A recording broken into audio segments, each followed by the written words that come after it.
जिस तरह से व्यक्ति को अपने विचारों को व्यक्त करने के लिए शब्दों की आवश्यकता पड़ती है, ठीक उसी तरीके से मैथमेटिक्स में अगर जो हमें अपने विचारों को व्यक्त करना है तो हमें कुछ टर्म्स का यूज करना पड़ता है और उन टर्म्स का यूज करके हम लोग अपने विचारों को, अपने थॉट्स को व्यक्त करते हैं, एक्सप्रेस करते हैं। और उन टर्म को अगर हम डिवाइड करें तो दो तरीके से टर्म को हम डिवाइड कर सकते हैं। एक आपका होता है चर पद और एक होता है अचर पद, मीन्स वेरिएबल टर्म होता है और फिर आपका कांस्टेंट टर्म होता है। तो एक कैटेगरी ये आपकी है वेरिएबल और कांस्टेंट की, और जो दूसरी कैटेगरी आपका टर्म्स की है वह आपका है like terms and unlike terms, जिसे हिंदी में हम कहते हैं सजाती पद और फिर विजाती पद। तो आज हम डिस्कस करेंगे अलजेब्रिक एक्सप्रेशन के ऊपर। Dear students, Krishna education channel पर आपका स्वागत है। आइए डिस्कस करते हैं अलजेब्रिक एक्सप्रेशन के ऊपर, जिसे हिंदी में हम कहते हैं बीजीय व्यंजक। तो यह बीजीय व्यंजक है क्या? जैसा कि हमने आपको बताया कि मैथमेटिक्स में जो मैथमेटिकल स्टेटमेंट होते हैं उनको हम एक्सप्रेस करने के लिए पदों का यूज करते हैं। एक आपका चर पद होता है और दूसरा आपका अचर पद होता है, और चर और अचर पदों के कॉम्बिनेशन से ही कुछ ऐसा स्टेटमेंट तैयार होता है जिसे हम कहते हैं अलजेब्रिक एक्सप्रेशन, हिंदी में कहते हैं बीजीय व्यंजक। फॉर एग्जांपल, मान लिया कि मैं एक चर ले रहा हूं x और एक अचर ले रहा हूं नंबर 2, और अगर जो हम इसको कंबाइन करते हैं तो किस तरीके से हम कंबाइन कर सकते हैं। अगर जो हमें कंबाइन करना है मैथमेटिक्स में तो हमारे पास मैथमेटिकल ऑपरेटर्स होते हैं जिन्हें हम कहते हैं अरिथमेटिक ऑपरेशंस, अरिथमेटिक ऑपरेटर्स। तो उसमें क्या क्या आता है? वैसे कि प्लस आता है और फिर माइनस आता है, डिवीजन आता है, मल्टीप्लिकेशन आता है और फिर उसके बाद डिवीजन आता है। ये चार ऑपरेटर्स के ऊपर हम लोग बात करेंगे। अब जो आपके दो ये टर्म है, ये आपका क्या है? वेरिएबल टर्म है और ये आपका कांस्टेंट टर्म है। अगर मैं प्लस को यहाँ पर लेकर के आ रहा हूं तो x प्लस आपका 2 हो जा रहा है। तो x प्लस 2 यह आपका क्या है? एक मैथमेटिकल एक्सप्रेशन है, स्टेटमेंट है। इसी को हम कहते हैं अलजेब्रिक एक्सप्रेशन। ठीक इसी प्रकार से अगर जो हम लिख सकते हैं x माइनस 2, तो ये भी आपका क्या होगा? अलजेब्रिक एक्सप्रेशन होगा। ठीक इसी तरीके से अगर जो हम मल्टीप्लाई कर रहे हैं x इंटू 2 में तो हमें मिलेगा 2x मिलेगा। और ठीक इसी तरीके से अगर हम डिवाइड करें तो x by 2, x divide by 2, ये आपका एक अलग आपका क्या होगा? मैथमेटिकल एक्सप्रेशन होगा। तो ये जो कुछ मैंने यहाँ पर लिखा हुआ है ये सब आपके क्या है? अलजेब्रिक एक्सप्रेशन है, बीजीय व्यंजक है। अच्छा, अब कौन सा बीजीय व्यंजक कितने पद का होगा, हर एक बीजीय व्यंजक में कितने पद होंगे, ये डिपेंड करता है कि उसमें हम बीजीय व्यंजक हमारा कितना बड़ा है। फॉर एग्जांपल, अगर जो हमें एक पद वाला कोई बीजीय व्यंजक लिखना है तो उसमें एक ही पद रहेगा। 2 पद वाला अगर बीजीय व्यंजक हमें चाहिए तो उसमें 2 पद हमें इंक्लूड करना पड़ेगा। फिर उसके बाद 3 पद वाला बीजीय व्यंजक हमें लिखना है तो उसमें हमें 3 पद लिखना पड़ेगा।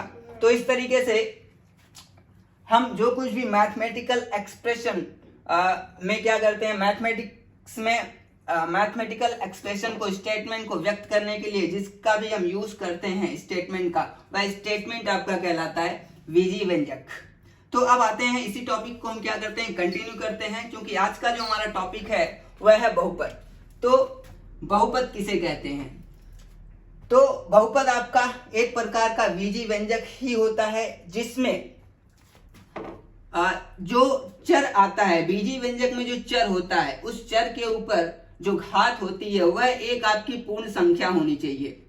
एक पूर्ण संख्या अगर जो है उस चर के ऊपर, उस व्यंजक के ऊपर, तो ही हम कहेंगे वह व्यंजक आपका अलजेब्रिक एक्सप्रेशन, वह बीजीय व्यंजक आपका बहुपद है। अगर जो पूर्ण संख्या नहीं है तो हम कहेंगे वह बीजीय व्यंजक आपका बहुपद नहीं है। फॉर एग्जाम्पल, पूर्ण संख्या जैसा कि हम जानते हैं इंग्लिश में इसे होल नंबर कहते हैं, और होल नंबर जो स्टार्ट होता है वह आपका 0 से स्टार्ट होता है, 0 1 2 डैश डैश डैश। तो इस तरीके से अगर जो इनमें से कोई एक नंबर घात के रूप में मौजूद है बीजीय व्यंजक के रूप, बीजीय व्यंजक में आने वाले चर के ऊपर, तो ही हम उस बीजीय व्यंजक को क्या कहेंगे? बहुपद कहेंगे, अन्यथा नहीं कहेंगे। जैसे फॉर एग्जांपल यहाँ पर आपका क्या है? x एक वेरिएबल है, x के ऊपर अगर जो पावर यहाँ पर हम लिख रहे हैं 1, x के ऊपर पावर लिख रहे हैं हम लोग 2, x के ऊपर पावर लिख रहे हैं 3, x के ऊपर पावर लिख रहे हैं 4 डैश डैश डैश। हम यहाँ पर आपको एक पद से बहुपद को समझाने का प्रयास कर रहे हैं। बहुपद के प्रकार कई सारे होते हैं, एक पद वाला बहुपद होता है, द्विपद वाला बहुपद होता है, त्रिपद वाला बहुपद होता है। ठीक इसी प्रकार से घात के आधार पर भी बहुपद को डिवाइड किया गया है। हम इसके आगे देखेंगे कि वे किस किस प्रकार के होते हैं।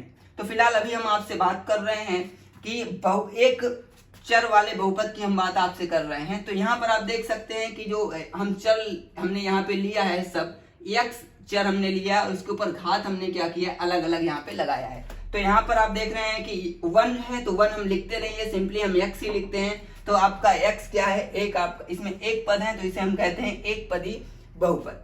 x स्क्वायर है तो इसमें भी एक ही पद है, ये आपका क्या है, ये भी आपका एक पदी बहुपद है। ठीक इसी तरीके से जितने भी यहाँ पर लिखे गए हैं ये सब आपके क्या है, एक पदी बहुपद है।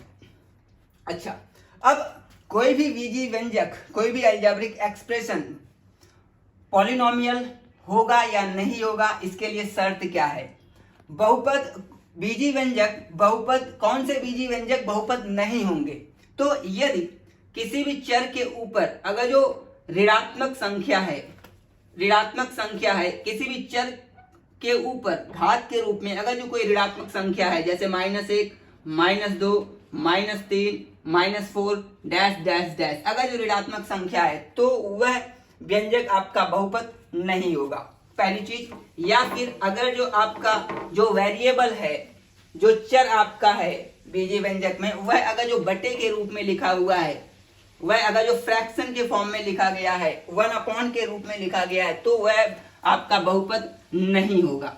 तो पहली चीज मान लीजिए यहाँ पे लिखा हुआ है घात अगर जो ऋणात्मक है, x पे पावर माइनस है, x पे पावर -2 है, x पे पावर -3 है, इस तरीके से अगर जो चर के ऊपर घात ऋणात्मक होती है तो वह आपका बहुपद नहीं होगा। और अगर जो 1/, के फॉर्म में लिखा हुआ है, आपका जो चर है, जो चर राशि है, वह अगर जो 1/, के रूप में लिखा गया है तो भी आपका वह बहुपद नहीं होगा। और तीसरी चीज है कि यदि आप कोई भी चर अगर जो अंडर रूट में आता है, अंडर रूट में आ रहा है x, under root x cubic root है, अगर इस तरीके से आ रहा है तो भी आपका वह बीजीय व्यंजक बहुपद नहीं कहलाएगा। धन्यवाद।